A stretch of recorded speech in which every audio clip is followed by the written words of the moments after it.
네, 수험생 여러분 안녕하십니까? 자, 우체국, 계리직, 자, 컴퓨터 일반 과목 여러분들 너무나 어렵게 생각하고 계세요. 자, 그러나 알고 보면 그렇게 어려울 것도 없다. 자, 이렇게 생각하시면서 준비하시면 되겠습니다. 자, 과연 컴퓨터 일반 과목이 무엇을 다루고 있고 어떻게 공부를 돼야 되는지, 자, 이와 같은 내용을 가지고 오늘 한번 저하고 이야기를 해 보겠습니다. 자, 컴퓨터 일반 과목의 특징 그렇게 써놨습니다, 제가. 자, 영역이 광범위하다. 그리고 대부분 기본 개념 수준을 묻는다. 자, 그리고 변별력 있는 문제가 좀 섞여 있고 시사성 있는 내용이 출제된다. 자, 이와 같은 내용들입니다. 자, 영역이 광범위하다 하는 부분이 조금 문제가 되고 있어요. 왜냐? 너무 광범위한 부분을 다루다 보니까 뭐 공부를 하지 않아도 되는 그런 생략해야 될 부분들이 거의 없다라는 거죠. 그래서 거의 컴퓨터를 전공하는 사람들이 일반적으로 배우는 그런 부분을 모두 섭렵해서 싹 알고 계셔야 된다. 그런 내용입니다. 조금 어려운 내용이 되겠죠. 자, 그러나 대부분 기본 개념을 묻는다. 그 얘기는 뭐냐? 굉장히 넓은 범위이긴 하지만 기본적인 개념들만 알고 있으면 문제를 푸는데 그렇게 큰 지장이 없다라는 점입니다. 그래서 물론 깊이는 좀 낮아도 넓은 범위를 이렇게 공부를 해야 된다는 부분, 그것만 조금 염두에 두시면 되겠습니다. 자, 그 다음에 변별력 있는 문제가 일부 포함된다 그랬습니다. 자, 이게 무슨 얘기냐면 워낙에 이제 경쟁이 좀 세다 보니까 문제 중에 정말 얼토당토하게 굉장히 어려운 문제들이 가끔 섞여 있어요. 자, 그게 들어있는 이유는 뭐냐? 변별력을 갖춰야 되니까. 대부분도 여러분도 준비를 잘 해오시고 그리고 나서 시험을 보시기 때문에 결국은 좀 깊이 있게까지 좀 공부한 부분들을 툭툭 던져 넣는 것이죠. 그래서 변별력을 갖추기 위해서 그런 문제가 한두 문제씩 끼어 있다 이 얘기죠. 자, 그런 부분이 좀 있고요. 그 다음에 시사성 있는 내용이 출제된다 그랬습니다. 자, 이 얘기는 뭐냐?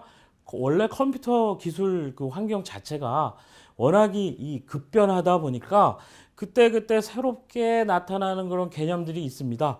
그런 것들은 평소에 여러분들이 눈과 귀를 계속 열어 두시고, 자, 과연 어떤 내용들이 있는지 관심을 갖고 있으면 굳이 공부를 하려고 열심히 무슨 글공부처럼 공부를 하려고 하지 않아도 관심을 갖고 있으면 자연적으로 습득이 가능하다 그 얘기죠. 그래서 시사성 있는 그런 내용들, 요즘 각광받는 내용들 이런 것들은 늘 여러분들이 뉴스를 뭐 들으시거나 하시면서 꼭 알아두셔야 될 부분들은 관심 있게 알아두셔라 그 얘기입니다. 그 시험에 이렇게 반영이 되니까요.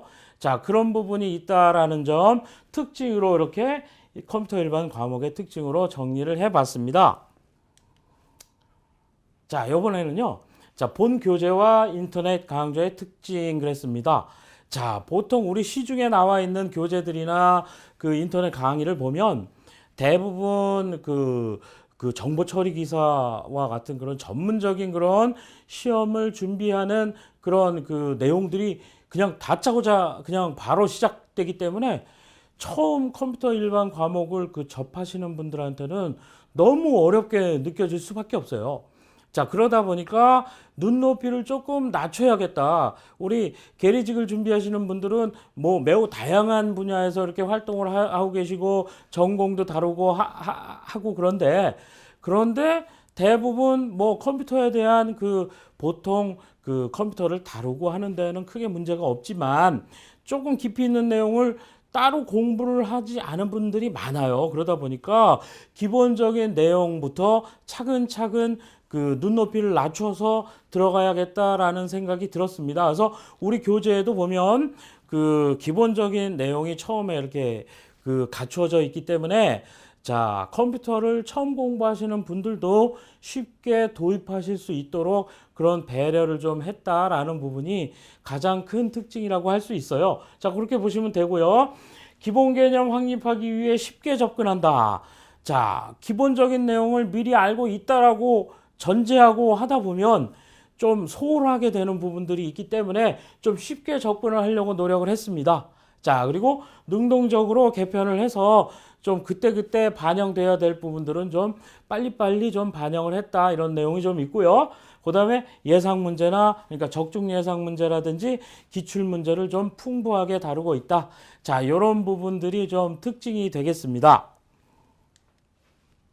자, 이와 같은 그런 베이스에서 자, 컴퓨터 일반 과목의 학습 영역이 과연 어떤 것들이 있는지를 살펴보는 게 굉장히 여러분들 처음 공부하시는데 중요한 내용이 되겠습니다. 그래서 제가 말씀을 딱 드리게 되면 어떤 부분은 미리 알고 계신 부분도 있을 것이고 어떤 부분은 또 처음 듣는 그런 내용도 있을 것입니다. 그래서 그 용어라든지 이런 부분이 좀 생소하긴 하지만 전체적으로 어떤 공부가 필요한지 한번 살펴보도록 할게요.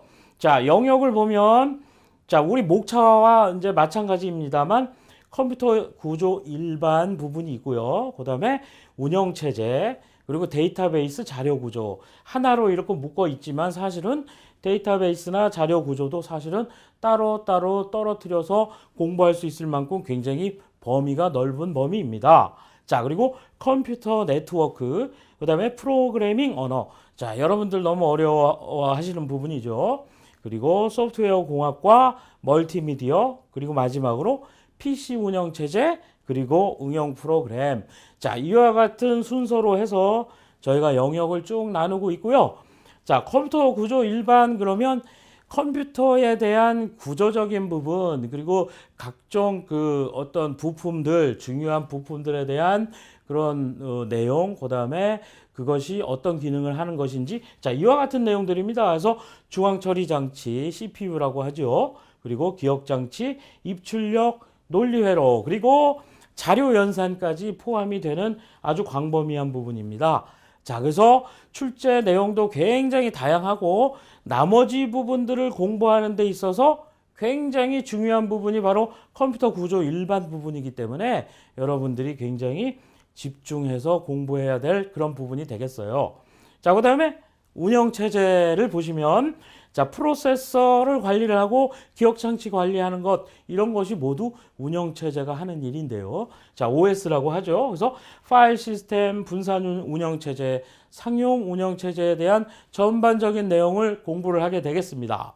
그 다음 데이터베이스와 자료 구조. 자, 데이터베이스 아까 말씀드린 것처럼 데이터베이스만 따로 떼내도 굉장히 범위가 넓은 부분이에요. 그러나 연관성이 많이 있다 보니까 두 가지를 합쳐서 이렇게 엮었습니다. 그래서 보시면 DB 모델이라든지 관계형 데이터베이스 요즘 자주 나옵니다. 시험에. 그리고 SQL, 그러니까 데이터베이스에서 뭔가 그 정보들을 추출하고 그 최적화하고 하는 그런 언어죠. 자, SQL에 대해서도 항상 문제가 출제가 되고 있고요. 자, 선형 자료, 비선형 자료, 정렬 검색, 이 부분이 바로 자료 구조 부분이고 날이 가면 갈수록 많이 출제되는 부분입니다. 자, 이렇게 알고 계시면 되고요. 그 다음 컴퓨터 네트워크 부분은 여러분들 잘 아시듯이 통신망이죠. 그래서 TCP/IP 많이 들어보셨을 것입니다. 그래서 TCP/IP 부분, 그 다음에 인터넷, 그리고 그 뭐 IP 주소, 네트워크 보안. 자, 특히 네트워크 보안 부분은 점점 필요성이 커지기 때문에 공부를 많이 해 두셔야 될 그런 부분이 되겠습니다. 자, 그 다음에 프로그래밍 언어 그러면 주로 C 언어에 대한 문법이 주로 나오고 있고요. 그 다음에 자바 프로그래밍 언어도 요즘 출제가 되고 있어요. 소스 코드라고 합니다. 그러니까 프로그램 자체에 대한 그 언어죠. 명령어들에 쭉 나열이 되어 있는 그런 문법들을 잘 적용할 수 있어야 하고 그게 무슨 뜻인지도 알아야 하고 그래서 연산된 결과가 어떻게 나온다라는 것들을 공부를 하셔야 합니다. 그 다음 소프트웨어 공학 그러면 뭐냐면 그 소프트웨어를 개발을 하기 위해서 어떤 그 프로젝트들을 진행을 하는데 그 프로젝트 진행과 관련된 그런 도구들이라든지 그 방식들, 자, 그와 같은 내용들이 쭉 나와 있습니다.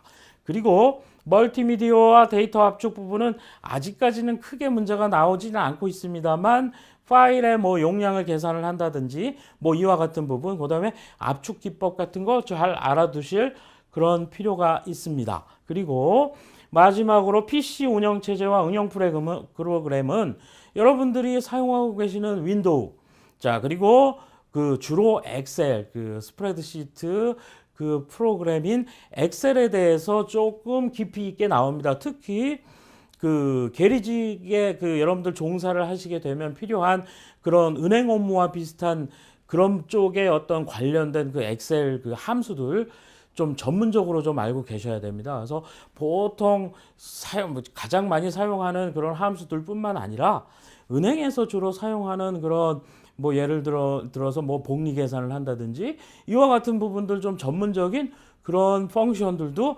여러분들이 사용할 수 있을 만큼 연습을 해 두셔야 됩니다. 그래서 여러분들이 공부를 하실 때 제가 기초 강의 할 시간에 뭐 주로 말씀드립니다만 어찌됐건 프로그램을 운영하는 부분이라면 여러분들이 사용하시는 그 PC에다가 꼭 그 프로그램을 설치를 해서 공부를 하는 게 굉장히 중요할 것 같고요.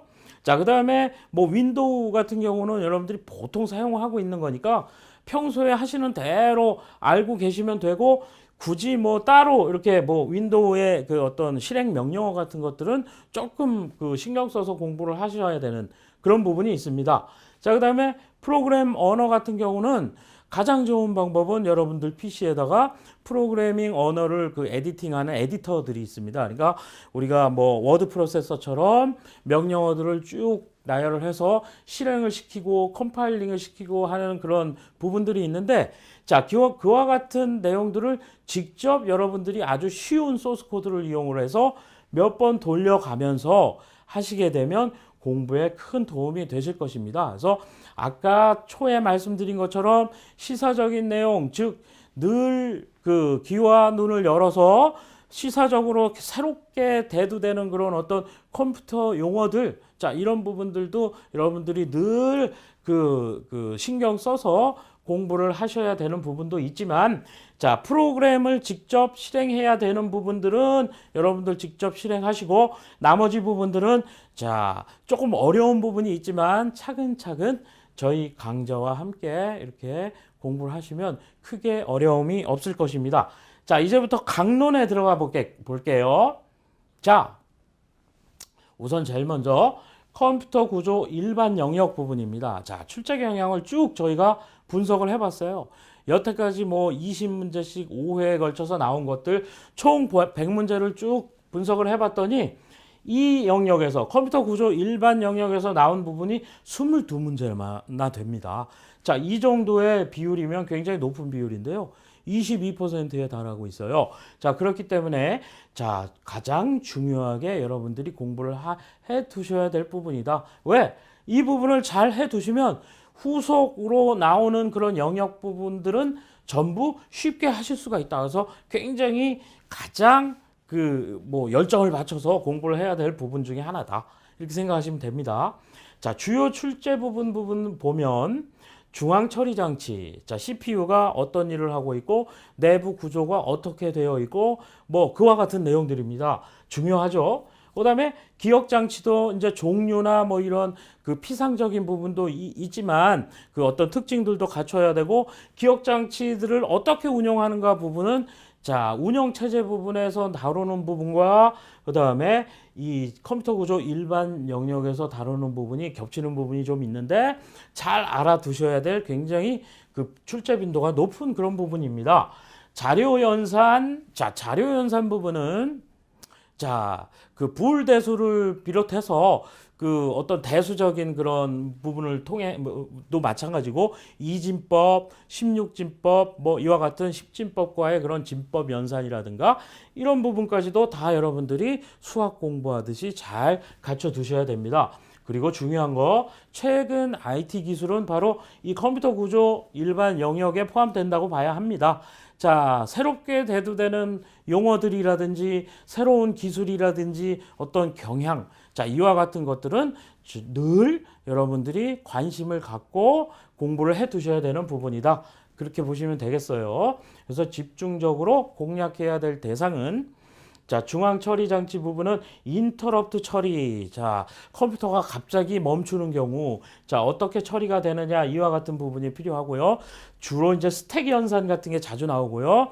마이크로 연산. 그다음에 기억 장치 쪽에서는 저장 용량을 계산하는 거 이제 기본적으로 다 하셔야 되고, 캐시를 이렇게 캐시에 데이터를 교체를 하는 그런 알고리즘이 있습니다. 그런 것이 종류가 어떻게 되고 어떻게 동작하는지 그와 같은 것들, 그다음에 캐시 적중률 계산, 그리고 기억장치 공간을 어떻게 할당하느냐. 자, 이와 같은 부분들이 굉장히 중요하게 나타나고 있어요. 그래서 중요하게 집중 공략해야 되고요. 자, 디지털 논리 회로 부분에서는 부홀대수라고 했습니다. 그 논리 연산 자체를 이야기하는 것이죠. 그리고 논리 소자의 종류, 그리고 어떠한 그런 논리 연산이 여기서 이루어지는지 이와 같은 것. 그리고 자료 연산은 논리 연산, 진법 간에 서로 이제 환산을 하는 것, 그리고 각종 코드에 대한 그런 내용들을 잘 여러분들이 준비를 해 두시면 이 부분에서 굉장히 적중률이 높은 부분이기 때문에 중요하게 여러분들 갖춰야 될 부분이 되겠습니다. 자, 구체적으로 자, 컴퓨터 구조 일반 영역 과연 어떤 문제가 나오는지 한번 제가 최근 기출 문제를 통해서 한번 맛을 보여드릴게요.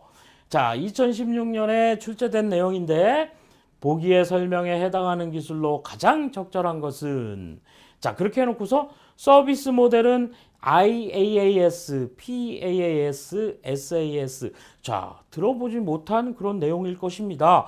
이 내용을 정확하게 아는 사람 그렇게 많지 않아요. 컴퓨터를 깊이 있게 다루고 현장에서 그 개발 쪽에 업무를 듣는 분이 아니라면 모르는 내용들입니다. 그 당황할 필요가 없어요. 나머지 보기들을 다 보면 여러분들이 보통 알 수 있을 만큼의 그런 정보들을 얻을 수가 있다. 자, 필요한 만큼 자원을 임대하여 사용할 수 있다.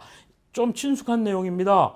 내가 필요한 만큼 어떤 자원을 임대한다라는 그런 내용이 있으니까 이 보기의 선택지에 이와 비슷한 내용이 있다면 얼른 찾아낼 수가 있겠죠. 그죠? 이 정도라면. 그리고 가상화 기술, 서비스 프로비저닝, 그 다음 과금 체계 등을 필요로 한다. 자, 그래 놓고서 우리 선택지에 뭐가 있나 봅시다.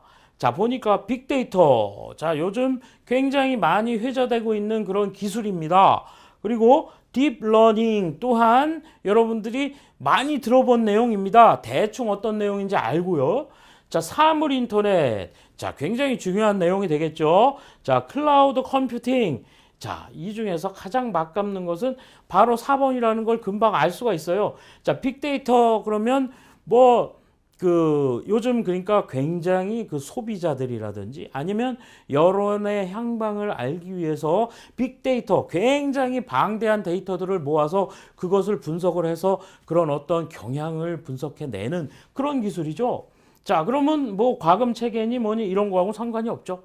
자, 그 다음 딥러닝은 또 뭡니까? 여러분들 알파고하고 이세돌 간의 어떤 바둑 대결, 인간과 인공지능 간의 대결, 여러분들 다 알고 계신 내용인데 그 알파고가 바로 딥러닝 기술을 통해서 사람이 생각하는 것처럼 그렇게 학습을 함으로 해서 그 어떤 지식과 그 판단 능력을 높여오는, 자, 그와 같은 기술이 바로 그 인공지능 기술로서 딥러닝이라고 합니다. 여러분들 많이 알고 계신 내용이죠. 그 다음 사물 인터넷. 보통 컴퓨터와 컴퓨터 또는 인간과 인간 사이의 그런 인터넷 연결뿐만이 아니라 냉장고면 냉장고, TV면 TV, 심지어는 전기밥솥까지 컴퓨터가 다 들어있고 서로 인터넷으로 연결이 되어 있어서, 자, 모바일을 통해서 내가 바깥에서 다 제어할 수 있고 이와 같은 것이 가능한 게 바로 사물 인터넷 그런 기술 때문이죠. 자, 이와 같은 내용들은 여러분들이 상식적으로 또는 뉴스를 통해서 접할 수 있는 내용이기 때문에 잘 알 수 있습니다. 자, 그 다음 클라우드 컴퓨팅. 그러면 자, 어려워 보입니다만 여러분들이 포털 사이트들을 통해서 클라우드 컴퓨팅을 이미 그 혜택을 받고 계시죠. 가상의 어떤 하드 드라이브를 내가 갖고 있는 겁니다. 그래서 내 기계 자체에, 내 PC에는 없지만 인터넷을 통해서 그 네트워크를 통해서 그 어떤 자원을 임대해서 사용하는 것. 그래서 여기서 보기에서 말하는 그 답이 바로 4번이 되는 것입니다. 자, 그래서 여러분들 시사성 있는 내용들이 나온다라는 부분 제가 보여드리기 위해서 이와 같은 문제를 한번 다뤄봤습니다. 자, 다음으로 이제 운영체제 영역 출제 경향 한번 볼게요. 자, 100문제 중에 8문제 그랬습니다만 사실은 8문제 그러면 얼마 안 나왔네. 이럴 게 아닙니다. 왜? 이 운영체제 영역에서 다루는 부분하고 앞에 지금 그 컴퓨터 구조 일반에서 다루고 있는 부분이 그 뭐라 그럴까? 겹치는 부분이 상당히 많아요. 그러다 보니까 이쪽 부분에 충분히 넣어도 되는 그런 내용들이 그쪽으로 많이 갔다. 이렇게 생각해 보시면 굉장히 중요한 영역이다라는 걸 아시게 됩니다. 자, 그래서 주요 출제되는 부분 보면 프로세서 스케줄링, 자, 그다음에 교착 상태를 회피하는 것, 기억 장치 할당 기법 비슷하죠. 아까 했던 거랑 디스크 스케줄링, 유닉스 명령어 같은 거. 자, 이와 같은 것이 주요 출제되는 부분이라서 자, 운영체제 개요 부분에서는 소프트웨어의 개념과 운영체제의 분류, 자, 그 다음 시스템 성능 측정 척도, 자, 이와 같은 것은 공부를 해 두셔야 되고요. 프로세서 관리 부분에서는 자, 라운드 로빈 좀 이따가 제가 한번 말씀드릴 거고요. 세마포 알고리즘 교착 상태를 그 발생하는 그런 어떤 조건 같은 얘기. 그다음에 기억 장치에서는 디스크 스케줄링, 하드 디스크의 그 탐침이 어떻게 돌아가게 되는지, 어떤 알고리즘을 통해 돌아가느냐. 자, 이와 같은 부분들에 대한 내용. 상용 운영 체제에서는 자, 유닉스를 그 운용을 하기 위해서 여러분들이 직접 쓸 건 아니지만 유닉스 그러면 워크스테이션을 돌리는 그런 어떤 OS죠. 그 운영체제의 명령어들에 대한 내용들이 상당히 많이 나오고 있어요. 그래서 리눅스의 또 기본 내용까지 해서 여러분들 준비를 해 두시면 되겠습니다. 자, 출제 예시 볼까요? 요 시간을 좀 잡고 한번 제가 자세하게 설명을 드릴게요. 자, 이것도 마찬가지로 2016년도 최근 문제인데요. 프로세스 P1, P2, P3를 자, 시간 할당량이 2인, 자, 2라고 되어 있는데 2초는 아닐 것이고 뭐 마이크로 세컨드 정도의 그런 단위가 될 것입니다. 자, 라운드 로빈 알고리즘으로 스케줄링을 할 때 자, 평균 응답 시간으로 옳은 것은 그랬습니다. 그리고 친절하게도 자, 응답 시간이란 그렇게 해놓고 프로세스가 도착하고 나서부터 처리가 종료될 때까지의 그 시간을 말한다 라고 아주 친절하게 이야기를 해줬어요. 그리고 뭐 소수점 둘 때짜리에서 반올림해서 답을 한번 구해보시오 그랬습니다. 자, 그 얘기는 뭐냐? 그럼 응답 시간인데 지금 보니까 평균 응답 시간을 지금 계산을 하란 얘기니까 프로세스 P1, P2, P3라는 어떤 명령이 실행되는 프로세스가 있다고 했을 때 그 프로세스가 그 응답하는 시간들이 각각 있을 것이고 그 응답 시간들을 평균을 낸 값을 한번 써봐라. 그 얘기입니다. 그 계산을 해봐라. 자, 이게 매우 광범위한 부분들을 공부를 해야 된다라는 그런 전제를 제가 말씀드렸었죠. 자, 그것과 더불어 가끔 볼 수 있는 굉장히 깊이 있는 변별력 있는 문제입니다. 자, 이거는 정확하게 라운드 로빈 알고리즘을 알고 있지 않으면 절대로 풀 수 없는 내용입니다. 여러분들이 그냥 뭐 찍어야 되는 내용이 될 수도 있어요. 자, 그러나 이와 같은 변별력 있는 문제를 맞출 수 있다면 여러분들의 합격률은 올라갈 수가 있겠죠. 자, 이 얘기는 뭐냐면 자, 프로세스가 자, 라운드 로빈 알고리즘이라는 것이 프로세스들을 실행시킬 때 시간을 단위를 두어서 시간 분할로 일을 나눠서 한다는 뜻입니다. 그러니까 주로 가장 빨리 그리고 굉장히 효율적으로 일을 할 수 있는 방법이 무엇일까 연구한 끝에 나온 방법이죠.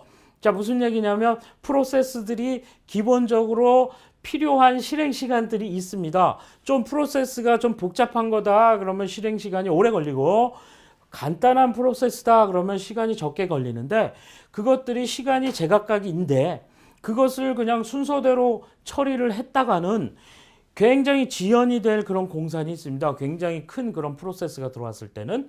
자, 그렇기 때문에 그 여러 가지 일들을 막 멀티 프로세싱을 하고 있거든요. 컴퓨터가. 한 가지 일만 하는 게 아니기 때문에 여러 가지 일을 공평하게 나누어서 처리를 해야 되는 그런 것이기 때문에 자, 시간 단위를 할당을 합니다. 이렇게. 이 마이크로 세컨드만큼 시간을 할당을 했다는 뜻입니다. 그러면 P1 같은 경우는 실행 시간이 3이 필요한데 얘는 2만큼 처리가 되고 1만큼은 다시 되돌려서 다음 순서를 기다려야 된다는 뜻입니다. 자, P2 같은 경우도 4라는 실행 시간이 필요한데 2라는 실행 동안만 할당을 받을 수가 있기 때문에 두 번에 걸쳐서 일을 해야 된다는 거죠. 자, P3 같은 경우는 아닙니다. 실행 시간이 2밖에 안 되기 때문에 한 번 만에 처리가 가능하다 그 얘기죠. 자, 그래서 처음에 자, 도착하는 시간이 이제 0초라고 한다면 자, 0초에서 P1이 들어왔어요. 이렇게 P1이. 그렇죠? P1이 딱 들어왔습니다. 0초에서. 자, 1초가 딱 되니까 여기 보시는 것처럼 P2가 들어왔습니다. 이렇게. 자, P1과 P2가 이렇게 자기 시간 딱 처음에 도착 시간에 맞게 들어왔는데 이 얘기는 뭐냐 하면 줄을 섰다는 뜻입니다. 자, 준비 Q라는 부분이 있어서 Q에 그 P1이 대기를 먼저 딱 하는 겁니다. 내가 일을 하겠다라고. 그러면 0초에서부터 자, 시간 할당량이 2이기 때문에 0부터 2까지는 P1을 실행을 하게 됩니다. 자, P1을 실행하고 1초 때 P2가 도착을 하는 바람에 자, 다시 준비 Q에는 P2가 와서 딱 줄을 서 있는 거죠. 자, 그 다음에 P1이 2초 동안, 2 마이크로 세컨드 초 동안 일을 끝나고 나면 나머지 하나가 또 필요하기 때문에 P1의 시간은 끝났지만 P2 뒤에 다시 줄을 섭니다. 이렇게. 자, P1이 줄을 다시 서고요. 그렇게 되면 2초 되고 이제 3초가 됐을 때는 3 마이크로 세컨드가 됐을 때 P3가 도착을 하게 되죠. 이렇게. P3가 도착하면 이미 줄을 서 있는 P2와 P1 뒤에 서게 되죠. P3가 이렇게. 자, P3가 줄을 섭니다. 자, 그렇게 되면 P2 또한 2초 동안, 즉 2에서 4까지 해서 2 마이크로 세컨드 동안 해서 P2가 일을 끝냅니다. 그러나 아직 두 개의 실행 시간이 두 덩어리가 더 남아있기 때문에 얘 또한 P2가 끝났지만 P3 쉬 뒤에 P2가 다시 줄을 서야 합니다. 자, 그 사이에 P1의 차례가 다시 돌아와서 자, 5초가 되는 때에 P1이 일을 끝내게 됩니다. 왜냐하면 덩어리가 하나만 남았으니까. 자, 그래서 P1은 0초에서부터 5초까지 해서 자, 5 마이크로 세컨드라는 그 시간 동안 이 응답 시간이 되겠죠. P1 같은 경우는. 자, P2는 그러나 두 개의 시간이 남아있고 그 앞에 P3가 먼저 있습니다. 그러다 보니까 P3 같은 경우는 두 개의 덩어리의 일만 하면 되는데 이때부터 5부터 6, 7까지만 하면 P3는 끝나는 것이죠. 자, P3가 공교롭게도 P2보다도 먼저 끝나게 됩니다. 자, 이와 같은 시간 할당을 계산을 해보면 자, 결과적으로 자, 보시는 것처럼 P1의 응답 시간은 5, 자, P2는 8, P2가 제일 오래 걸렸다. 왜냐하면 P3가 끝날 때까지 기다렸다가 나머지 두 개를 수행을 하기 때문에 P2가 가장 오래 걸립니다. 도착은 1 마이크로 세컨드에 했는데도 불구하고 맨 늦게 끝나서 가장 긴 시간을 하게 됐죠. 그 다음 P3 같은 경우는 4가 됩니다. 3인 줄 알았는데 왜 4냐? 중간에 P1이 한 덩어리 하는 부분이 삽입이 됐기 때문에 그렇게 되죠. 자, 그러므로 이들을 전부 평균, 산술 평균 계산을 하게 되면 답은 1번으로 여러분도 쉽게 구할 수 있습니다. 그래서 조금 깊이 있게까지 공부를 해야 되는 그런 내용이다. 이렇게 생각하시고 제가 샘플로 이와 같은 문제를 한번 풀어봤습니다. 자, 이번에는 데이터베이스와 자료 구조 부분인데요. 자, 총 100문제 중에서 24문제. 엄청나죠? 자, 이 정도면 뭐 가장 1등입니다. 1등. 자, 그런데 운영체제와 그 앞에 컴퓨터 구조 일반 부분은 사실은 어떤 통합적인 내용이라고 봤을 때 그쪽이 사실 비중이 조금 큰 부분이고요. 그 다음으로 데이터베이스와 자료 구조다. 이렇게 생각하시면 됩니다. 어찌 보면 데이터베이스라는 큰 덩어리와 자료 구조라는 큰 덩어리가 합쳐진 거기 때문에 당연히 그 빈도가 높을 수밖에 없다. 내용이 방대하다. 이렇게 생각하시면 돼요. 자, 주요 출제 내용 보시면 전반적으로 고른 주제로 출제가 되고 있다는 특징이 있어요. 아주 고르게 나옵니다. 그리고 자, SQL 명령어 같은 경우 잘 익혀 두셔야 되고 DB 관리라든지 이진 트리 계속 나오고 있어요. 그래프나 정렬 및 탐색 그리고 관계형 데이터베이스에 관련된 내용이 굉장히 많이 나오고 있습니다. 자, 집중 공략 대상은 그래서 관계형 데이터베이스. 그래서 키의 종류가 굉장히 많습니다. 뭐 foreign 키라든지 뭐 기본 키, 뭐 이와 같은 내용들. 그다음에 SQL 그럼 뭐냐면 SQL 그러면 랭귀지입니다. 이 어떤 그 질의를 하는 거죠. 질문을 하는 겁니다. 데이터베이스에서 필요한 부분들을 추출하고 그다음에 관계 연산을 해야 되기 때문에 그거에 대한 명령어들을 어떻게 사용을 하느냐. 이와 같은 내용이고요. 그 내장 함수에 어떤 내용들이 있느냐. 그리고 SQL을 최적화하는 방법 같은 거. 그리고 DB 관리 및 운영 부분에서는 관계형 데이터베이스 정규화 부분이 아주 자주 나오고 있어요. 그리고 트랜잭션, 그 다음 선형 자료 구조에서는 행우선이냐 열우선이냐 이와 같은 개념들, 그 다음에 스택도 자주 나오고 있고요. 후위 연산하고 연관이 있죠. 스택도. 그 다음에 비선형 자료 구조 부분에서 이제 신장 트리 부분, 크로스컬 알고리즘, 이진 트리, 순회. 자, 순회하는 거. 그러니까 어떤 데이터들을 어떻게 어떤 순서를 통해서 이렇게 그 순회를 해가면서 그 끄집어내느냐. 자, 이와 같은 내용들. 그래프를 탐색하는 방법. 정렬, 검색, 파일 편성 부분도 매우 자주 나오고 있고요. 해시 함수에 어떤 내용들이 있는지. 자, 이와 같은 내용들이 굉장히 방대한 내용인데 자, 데이터베이스 자료 구조 영역에서 매우 골고루 출제가 되고 있다라는 부분들 여러분들 염두에 두셔야 합니다. 자, 문제 하나 볼게요. 이것 또한 2016년도 문제인데요. 자, 직원 테이블입니다. 그게 데이터베이스가 테이블에 이렇게 형태로 들어가 있는데 4번과 이름과 입사년도 부서의 그런 어떤 속성들을 갖고 있는 거죠. 자, 이에 대한 SQL 문 중 자, 문법적으로 옳은 것은 그 얘기입니다. 그래서 select, 자, 끄집어내라, 선택해와라, 데이터를. 자, count, 부서, from, 직원, 그룹, 부서 이렇게 했는데 자, 부서에 대한 그룹이라는 이런 용법이 좀 틀렸어요. 그래서 where라는 것을 사용을 해야 되는데 자, 그와 같은 내용을 여러분들이 공부를 하시면 금방 찾아낼 수 있습니다. 그리고 select star, 모든 것을 가지고 와라. 자, star라는 것은 모든 것을 가지고 와라 라는 뜻입니다. from 직원으로부터 where 입사년도 is null. 그래서 입사년도에 어떤 데이터가 들어있지 않는 그런 직원들을 전부 불러와라. 데이터로. 자, 그런 얘기인데 아무런 흠결 없는 아주 완벽한 그런 문법적으로 되어 있는 그런 SQL 문입니다. 자, 3번 같은 경우 select 이름 24년도 from 이렇게 해놓고 직원 where 이름 equal 그랬는데 여기 최하고 퍼센트. 자, 퍼센트 기호는 자, 성이 최이고 나머지 이름은 상관없이 최인 성을 가진 사람들에 대한 데이터를 뽑아와라 하는 건데 여기서 where 이름하고 조금 모자란 부분이 있어요. 그 다음 select 이름 부서 from 이것도 마찬가지인데요. 입사년도 그리고 이렇게 데이터가 두 개에 그 포함되어 있는 경우일 경우에는 또 뭐 이와 같은 뭐 부사를 사용을 해야 되는데 그런 것이 좀 틀린 거죠. 여러분들 SQL문에 대한 공부를 하게 되시면 이 문제는 풀 수 있는 그런 내용입니다. 그래서 보시면 1번 같은 경우에는 여기에서 where로 그룹이 아니라 where가 들어가야 되고 자, 3번 같은 경우 보시면 like라는 부사 들어가야 됩니다. 최 퍼센트를 썼기 때문에. 그리고 select 이름. 자, 4번 같은 경우도 in이라는 부사가 들어가야 됩니다. 자, 이게 그 골라야 하기 때문에. 자, 이와 같은 부분들 여러분들 SQL 문과 관련된 이런 문제들이 나온다라는 거 여러분들 알아두시면 되겠습니다. 자, 그래서 정답은 2번이 되고요.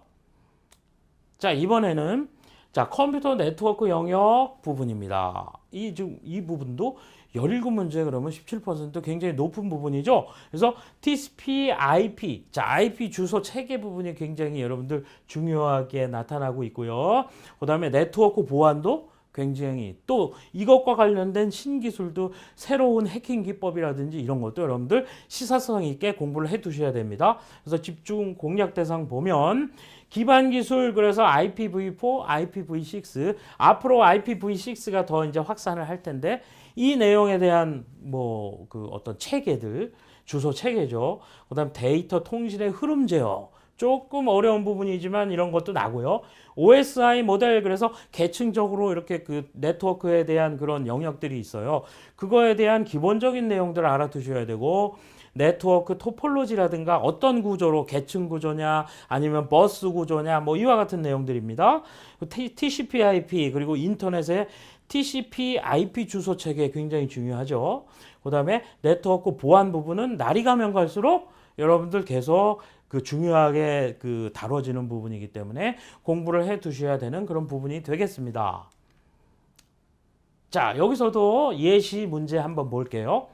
무선 네트워크 방식에 대한 설명으로 옳은 것은 그리고 최근에 난 문제인데요. 자, 보시면 이런 내용들도 마찬가지입니다. 무선 네트워크 방식에 대한 그런 어떤 그 문제이긴 하지만 시사성이 있는 거예요. 여러분들 보통 지금 뭐 그 모바일이라든지 아니면은 뭐 노트북 같은 걸 사용하시면 자 블루투스 같은 거 여러분들 쓰시잖아요. 그렇죠? 블루투스가 사용을 하고 있는데 가만히 생각해 보니까 이게 뭐 노트북하고 연결이 되기도 하고 모바일 뭐 저 휴대폰 뭐 스마트폰 뭐 비롯해서 키보드라든지 마우스라든지 이런 게 전부 연결이 되지 않습니까? 자, 이런 것들은 보면 전부 이종 간의 기기들. 기기가 서로 달라도 서로 연결이 되죠. 근데 여기 보니까 자, 동일한 유형의 기기 간에만 통신이 가능하다. 금방 틀렸다는 거 여러분들 쉽게 아실 수 있습니다. 자, NFC 방식 그러면 뭡니까? 여러분들 자, 스마트폰 다 사용을 하시기 때문에 이게 뭔지 압니다. 이게 근거리 통신 중에 하나인데 버스카드 같은 거죠. 버스카드 같은 거. 자, 그게 NFC 방식으로 바로 직접 AP 없이, AP 그러면 액세스 포인트 그래가지고 어떤 연결을 해주는 그런 포인트가 있는데 그런 기기가 되겠죠. 기기. 무선 액세스 포인트 같은 건데 그런 게 전혀 없이 그냥 버스카드 같은 거 그냥 딱 갖다 대죠. 기기에다 직접. 그렇게 되면 바로 통신이 되죠. 근데 먼 데에서는 안 되고. 그러니까 가까운 데서만 되는 자, 이와 같은 특징들을 알고 있으면 NFC와 관련된 내용 가지고 문제를 다 풀 수 있어요. 3번 보시면 액세스 포인트 없이 두 장치 간의 통신이 가능하다. 가능하죠. 자, 블루투스 방식보다 최대 전송 속도가 빠르자? 절대 NFC는 빠르지 않습니다. 이 중에서 가장 느린 통신이에요. 자, 그래서 최대 통신 가는 거리를 가까운 순서로 한번 해봤는데 보니까 LTE가 가장 멀죠. 우리 휴대폰 통신하는 건데요. 뭐 LTE는. 자, NFC가 여기 감이 들어오면 안 됩니다. NFC는 저 뒤쪽으로 가야죠. 자, 그래서 LTE 다음에 와이파이, 블루투스, NFC. 자, 이런 순서가 돼야 맞는데 자, 이 정도는 여러분들이 보통 관심 있게 여러분들이 사용하시는 정보기기들에 대해서만 좀 알고 계시면 풀 수 있는 그런 문제들이 되겠죠. 자, 그래서 해설 보면 뭐 블루투스는 다른 유형 기기 간에 된다. 그다음에 NFC 방식은 뭐 전송 속도가 어떻다. 그리고 최대 통신 가능 거리수는 아까 제가 말씀드린 그런 순서였다. 이기 때문에 답은 3번 여러분들이 골라내실 수 있어야 합니다. 자, 프로그래밍 언어 부분 여러분들 굉장히 어렵게 생각하세요. 자, 그런데 13문제 정도 결코 적은 내용이 아니죠. 그러다 보니까 좀 어렵게 생각하시는 부분 중 하나입니다. 근데 요즘은 여러분들은 그래도 학교에서 컴퓨터 프로그래밍 그 C 언어 같은 거를 이렇게 배우시는 분들이 많아요.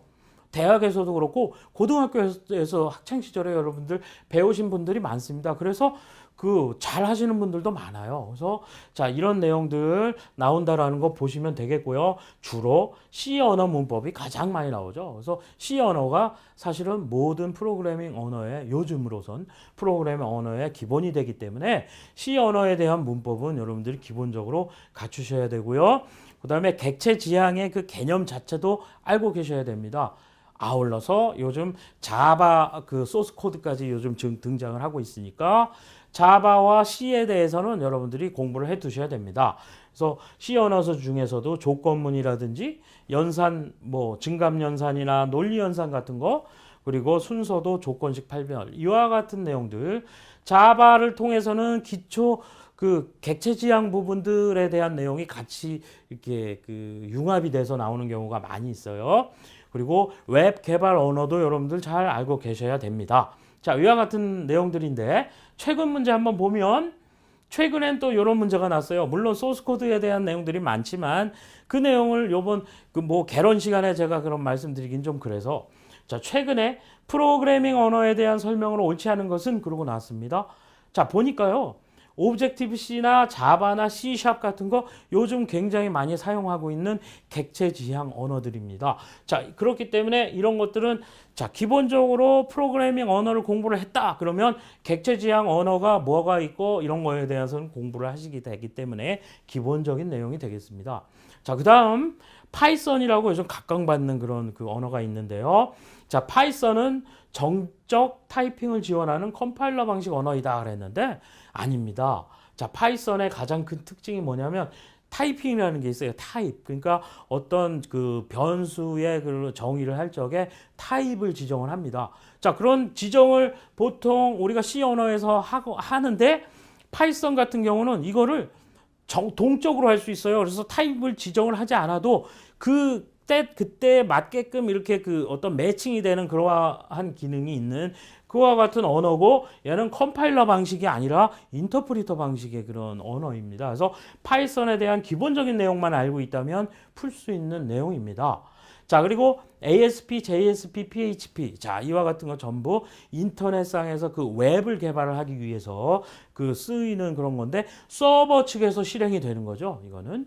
그 다음 XML 같은 경우는 이제 XML 그럼 바로 전자문서의 표준화. 자, 이렇게 여러분들이 공부를 하시게 될 거기 때문에 자, 4번도 쉽게 여러분들이 알 수 있는 내용입니다. 그래서 자, 여기 보시는 것처럼 파이썬은 동적 타이핑입니다. 정적 타이핑이 아니라. 그래서 인터프리터 방식이고 자, 이와 같은 기본적인 내용만 알고 계시면 풀 수 있는 그런 문제가 되겠습니다. 그래서 정답은 2번이 되겠죠. 자, 그 다음 소프트웨어 공학 영역 출제.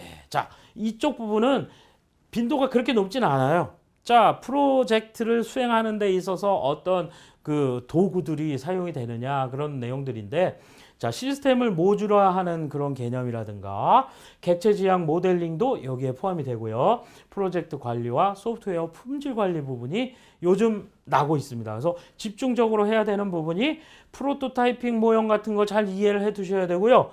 자, 시스템 분석 부분에서는 UML 기본 다이어그램 여러분들이 기본적으로 그 형식을 알고 계셔야 합니다. 모듈화의 개념도 그렇고요. 자, 프로젝트 관리 부분에서는 그 품질 검사 기법 요 뒤에 보여드릴 문제를 통해서 말씀드리고요. 자, CPM이나 소작업 리스트와 관련된 그런 내용들, 자, 프로젝트를 진행을 하기 위해서 일정 관리를 어떻게 할 것이냐 부분이죠. 자, 그런 내용들이 포함되어 있습니다. 자, 보시면 자, 최근 문제죠. 자, 소프트웨어 테스트에 대한 설명으로 옳지 않은 것은 그랬어요. 그러면 베타 테스트 여러분들 잘 알고 계십니다. 회기 테스트라든지 스트레스 테스트 내용만 보고 용어만 봐도 무슨 내용인지 알아요.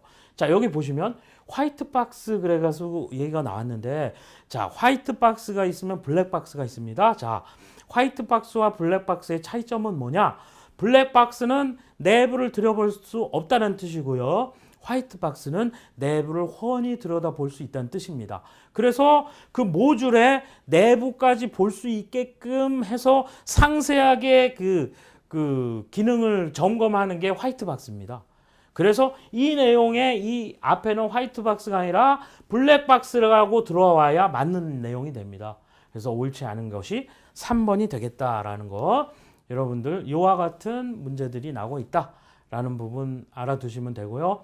자, 마지막으로 PC 운영체제와 응용 프로그램 부분 주로 엑셀 문제가 난다고 생각하시면 됩니다. 그래서 여러분들은 전문가 수준으로 엑셀을 다룰 줄 알아야 여기에서 나오는 문제들을 쉽게 풀 수 있습니다. 자, 그 점 유의하시고요. 엑셀은 워낙이 여러분들이 일선에서도 항상 사용을 해야 되는 가장 필수적인 프로그램 중 하나이기 때문에 이번 기회에 잘 모르시는 분들이라면 이번 기회에 엑셀을 내가 다 띄겠다. 이런 생각을 가지고 공부를 하시면 여기에서 늘 한 해도 걸은 적이 없습니다. 자, 1급 문제가 거의 다 엑셀 문제라고 생각하시면 돼요.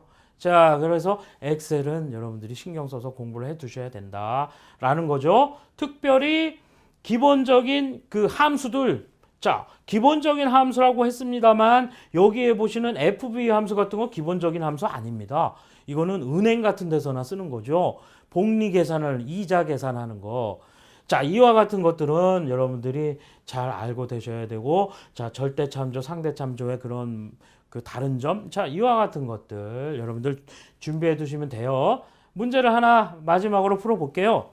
자, 다음은 3년간 연이율 4%로 매월 적립하는 월 복리 정기적금. 자, 그 만기 지급에 대한 그런 내용이에요. 자, 여기 보니까 셀 C2에 들어갈 수식이 뭐냐 그랬습니다. 셀 C2 그러면 자, C열의 2 행에 있는 것입니다. 바로 요거. 자, 요 내용이 어떻게 했길래 이게 계산이 된 것이냐 그 얘기입니다. 가장 적당한 것을 한번 말해봐라 하고 최근에 나온 엑셀 문제입니다. 자, 보니까 지금 뭐라 그랬냐면 여기서 자, 만기지급금의 10원 단위 미만은 절사 그랬습니다. 10원 단위 미만 그러면 맨 마지막에 한 자리죠, 한 자리. 미만 그랬으니까. 그래서 한 자리는 그냥 잘라내라 그 얘기입니다. 뭐 5원, 4원 이런 거 잘라내라는 얘기죠. 그게 바로 라운드 다운 함수죠.